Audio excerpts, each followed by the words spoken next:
आप सबको स्वागत है। मैं सचिन कुमार, फाउंडर सोचने वाला। आज हम बात करेंगे शहीद आजम भगत सिंह के बारे में। 1907 में लाहौर में जन्मे, जो आज पाकिस्तान का हिस्सा है। इनकी माता विद्यावती कौर, इनके पिताजी किशन सिंह। उस टाइम पे ब्रिटिश हुकूमत की कई सारे स्कूल थे लाहौर के अंदर, लेकिन ये ब्रिटिश हुकूमत के स्कूलों में ना जाके इन्होंने डीएवी स्कूल में एडमिशन लिया, दयानंद वैदिक स्कूल में। वहाँ पे इन्होंने स्कूल टाइम पे 50 से ज़्यादा अधिक किताबें इन्होंने स्कूल के अलावा पढ़ ली थी। भगत सिंह से हमें क्या सीखना चाहिए? एकाग्रता की भावना। इतने वो पढ़ने में इतने एक्सपर्ट थे और एकाग्रता इतने थे कि वो कहीं भी उठना बैठना उनको पसंद नहीं था। जहां आज़ादी की बात होती थी वहीं पे ये खड़े हो जाते थे, वहीं पे आंदोलन में हिस्सा लेते थे। जहां इनको आज़ादी सुना दे, यहाँ आज़ादी की लड़ाई हो रही है, यहाँ आज़ादी की लड़ाई हो रही है, यहाँ आज़ादी के लिए आंदोलन हो रहा है, यहाँ आज़ादी के लिए आंदोलन, तो ये क्या करते थे? हर जगह उठते बैठते नहीं थे। जहां आज़ादी की चर्चा होती थी वहीं पर जाकर उठते बैठते थे। ऐसे क्या हुआ, 13 अप्रैल 1919 को जब जनरल डायर ने जलियांवाला हत्याकांड में जब फायर का ऑर्डर दिया था, उस टाइम पे ये बहुत हिल गए। 13-14 साल का बच्चा, तो 1919 में इन्होंने क्या किया, जब पैदल 40 किलोमीटर अपने लाहौर से जलियांवाला बाग के वहां चले गए। और वहां पे उन्होंने क्या देखा, जो मिट्टी थी वहां पे खून से सनी हुई थी, उनको अपने हाथ में उठाया और बोतलें भर के घर लेके आ गए। वहां पे उनकी बहन ने पूछा, तू क्या कर रहा है? उसने कहा, ये हमारे शहीदों की मिट्टी है, खून से लिपटी हुई, मैं एक दिन इससे अंग्रेज का बदला जरूर लेकर आऊंगा। इतना ही नहीं, उस टाइम वहां पे क्या कर रहे थे, 1920 में गांधी का बहुत अच्छा मूवमेंट चल रहा था, नॉन कोऑपरेशन मूवमेंट। उस टाइम गांधी को हर कोई सपोर्ट कर रहा था। गांधी जी ने क्या बोला, हम लड़ाई नहीं करेंगे, हम अहिंसा से काम लेंगे, मैं आपको बिना लड़े आपको आज़ादी दिला दूंगा, बस आप मेरा सपोर्ट करते रहिए। लेकिन वहीं पे क्या हुआ आपको पता है, चोरा चोरी कांड हुआ गोरखपुर में, जो बिहार के आसपास में था। वहां पे क्या हुआ, जब सब लोग मतलब कि आंदोलन कर रहे थे कि अमेरिका का जो भी विदेश का सामान है वो यूज नहीं करेंगे, वो जो बनाएंगे जो करेंगे उनका कोई कहना नहीं मानना, असहयोग आंदोलन, नॉन कोऑपरेशन मूवमेंट चलाया था।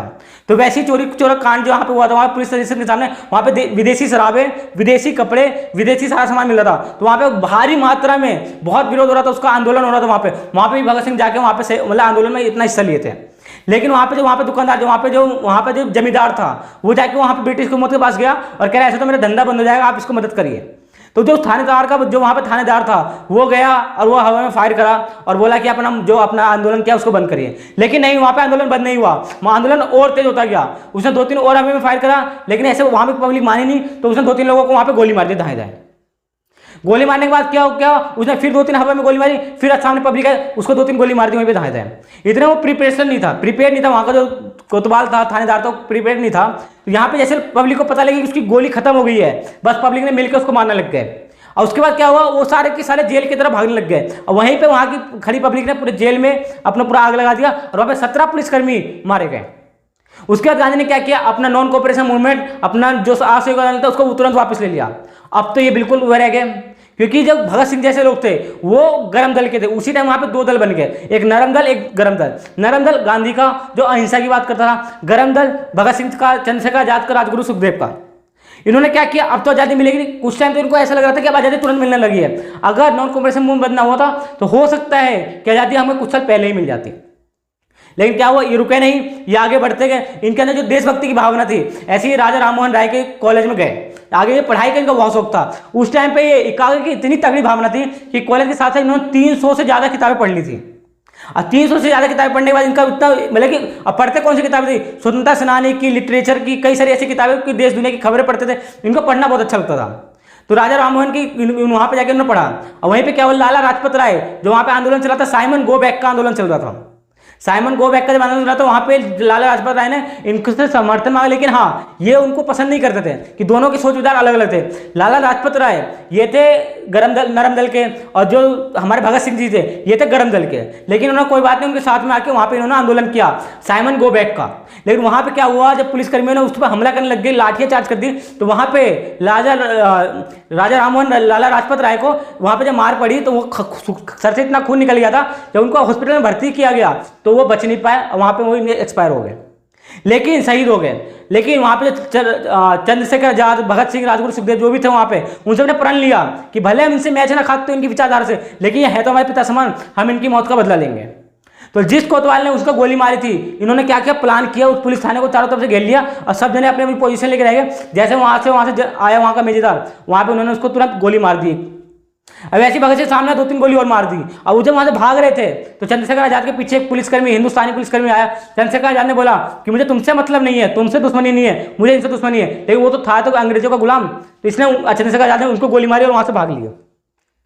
अब भागने के बाद क्या हुआ, ये जो भगत सिंह थे हमारे, वहाँ पे दशहरे का मेला लगा हुआ था, वहाँ पे पर्चा लिखते थे, सबको बांटते थे, आज़ादी के आंदोलन में अखबार में न्यूज़पेपर में छापते थे, कुछ अपने नाम से छापते थे, कुछ दूसरों के नाम से छापते थे। इनसे वहाँ की पब्लिक बहुत इन्फ्लुएंस हो जाती थी। ब्रिटिश सरकार इससे बहुत ज़्यादा मतलब परेशान हो गई और उन्होंने सारे पर्चे पर छाप दिया कि हमने लाला लाजपत राय की मौत का बदला ले लिया, जगह जगह पर्चे चिपका दिए। इससे क्या हुआ, ब्रिटिश हुकूमत बिल्कुल बौखला गई और हर घर में छापेमारी करने लग गई कि जहाँ मिले इनको पकड़ के लेके आओ।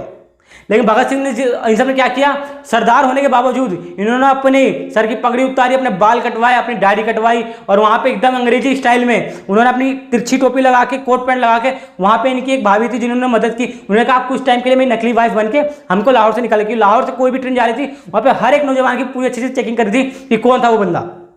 तो वो नकली भाभी को, जो उनकी भाभी थी, उनको अपनी नकली धर्मपत्नी बना के, और जो वहाँ पे राजगुरु थे उनको सेकंड क्लास की टिकट करा के अपने नौकर बना के लेके गए थे, और ये अपनी फर्स्ट क्लास की एसी की टिकट लेके वहाँ से कलकत्ता के लिए रवाना हो गए। इतना ही नहीं, ये वहाँ भी नहीं रुके, वहाँ भी रूस में वहाँ पे एक आंदोलन चला, तो वहाँ पे देखे कि वहाँ के पार्लियामेंट में एक बम फोड़ा गया, इन्होंने भी वही दिमाग लगाया। वहाँ पे वेंकटेश्वर दास था, उनसे इन्होंने क्या किया, एक लो डेंसिटी का, मतलब कि बिल्कुल कम घातक इन्होंने बम बनवाया और ब्रिटिश पार्लियामेंट में जाके उस बम को फेंकवा दिया। इससे क्या हुआ, वहां पे पूरा धुआं धुआं, ये चाहते तो वहां से भाग सकते थे, लेकिन वहां पे इन्होंने क्या कहा, इनकलाब जिंदाबाद, इनकलाब जिंदाबाद। इनका क्या कहना था, सरफरोशी की तमन्ना अब हमारे दिल में, देखना है जोर कितना बाजू एक कातिल में। इनका क्या कहने का मतलब था कि सर कटाने की तमन्ना हमारी ज्यादा बड़ी है, ये तुम्हारी बाजू में ताकत ज्यादा है, ये आज हम देख लेते हैं किसमें कितना ताकत है। और वहां पे इन्होंने क्या नारा लगाया, इनकलाब जिंदाबाद, इनकलाब जिंदाबाद। ये चाहते तो भाग जाते, लेकिन भागा नहीं, यहां पर उन्होंने सरेंडर किया। ये एक ऐसे व्यक्ति थे जिन्हों मौत सबको आनी है, लेकिन इन्होंने अपनी मौत को अपने हिसाब से डिजाइन किया। ये अपने मौत को डिजाइन करते कि इनको मौत कैसी चाहिए। इन्होंने ये देखा कि अगर इस टाइम पे माहौल शांत हो रहा, उस टाइम माहौल शांत हो रहा था अशोक आंदोलन के बाद, तो इसलिए ना माहौल ठंडा ना पड़ जाए, इसलिए इन्होंने अपनी मौत की तैयारी कर ली और जाके ब्रिटिश हुकूमत को अपने यहाँ पे इन्होंने सरेंडर कर दिया। और हुआ वहीं, वहां पे इनको मतलब कि 2 साल की कारावास और फांसी की सजा सुनाई गई। ऐसे हुआ क्या, जब ये जेल में गए ना, तो वहां पे भी बैठने वाले तो थे नहीं, ये तो ठहरे भगत सिंह। तो वहां पे इन्होंने जो भी इनसे मिलने आता था उनसे हमेशा एक किताबें मंगाते थे पढ़ने के लिए और कुछ लिखने के लिए। इन्होंने 1000 से ज्यादा चीजें वहां पे लिखी और जो उन्होंने बाहर की दुनिया में जाके भेजी। और वहां पे बैठे बैठे उन्होंने वही जेल में आंदोलन कर दिया कि वहां पे जो इनको कैदियों को खाना मिलता था वो अंग्रेजों के लिए अलग खाना था और हिंदुस्तानियों के लिए अलग खाना था।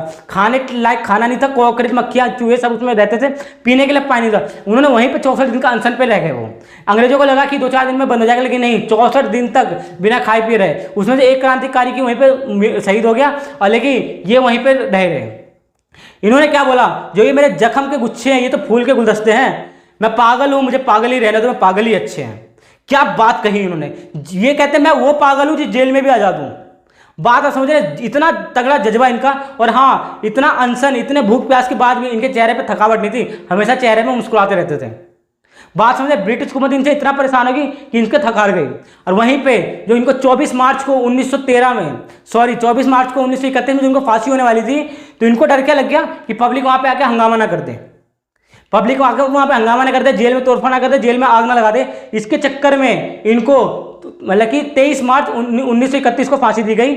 और उसके बाद इन्होंने क्या बोला, इनकी आखिरी इच्छा पूछी गई। इन्होंने कहा ये लेलन की किताब पढ़ रहे थे, इन्होंने कहा लेलन की किताब मेरे को पूरी पढ़ना चाहिए, ये इनकी आखिरी इच्छा थी। और फांसी के टाइम जब किसी को दिया जाता है ना, सबके हाथ पांव कांप जाते हैं, सबका शरीर आधा हो जाता है सूख के, सब बीमार पड़ जाते हैं। लेकिन नहीं, ये फांसी के टाइम पे नहा धो के तैयार होकर एकदम मस्त, और वजन किया गया तो इनका वजन बढ़ चुका था, घटा नहीं था, और चेहरे पे मुस्कुराते रहे। और जब इनको लेने के लिए फांसी लेने को कहा, रुक जाओ कुछ पेज रह गए, मैं इसको खत्म करके आता हूं, एक क्रांतिकारी दूसरे क्रांतिकारी से मिलने जा रहा है। ये जज्बा कहां से लाओगे। इसी के बाद क्या हुआ, ये गए, उन्होंने क्या बोला कि जब मेरे को फांसी दी जाए तो हमारे हाथ ना बांधना, हमारे चेहरे पे मतलब कवर मत रखना, हमें ऐसी फांसी दे देना। लेकिन उन्होंने क्या किया, आपके हाथ नहीं बांधेंगे लेकिन कवर तो जरूर डालेंगे। तो हुआ क्या, इन्होंने कवर को अपनी फांसी के फंदे को चूमा और वहीं पे चढ़ते चढ़ते हंसते हंसते फांसी का फंदे गले में लगाया और इनकलाब जिंदाबाद नाम के नारे लगा के वहीं पे इन्होंने अपना वहां पे अपने देश के नाम अपना पूरी जवानी कर गए। 23 साल का लड़का इतना जज्बा लाया कहां से। आजकल का युवा क्या कर रहा है, टिकटॉक पे लगा हुआ है, सीरीज देखने में लगा हुआ, सलमान खान के बारे में सब कुछ पता होगा, लेकिन भगत सिंह के बारे में कुछ नहीं पता होगा। तो ये आपकी जिम्मेदारी है कि इस वीडियो को जितना हो सके कोने कोने में, देश के कोने कोने में फैला दीजिए, ताकि हमारे जवान, हमारे शहीद आजम भगत सिंह के बारे में सबको पता लगे। महात्मा गांधी को राष्ट्रपिता कहा जाता है, इससे मुझे कोई दिक्कत नहीं है, लेकिन भगत सिंह को राष्ट्रपिता क्यों नहीं कहा जाता है।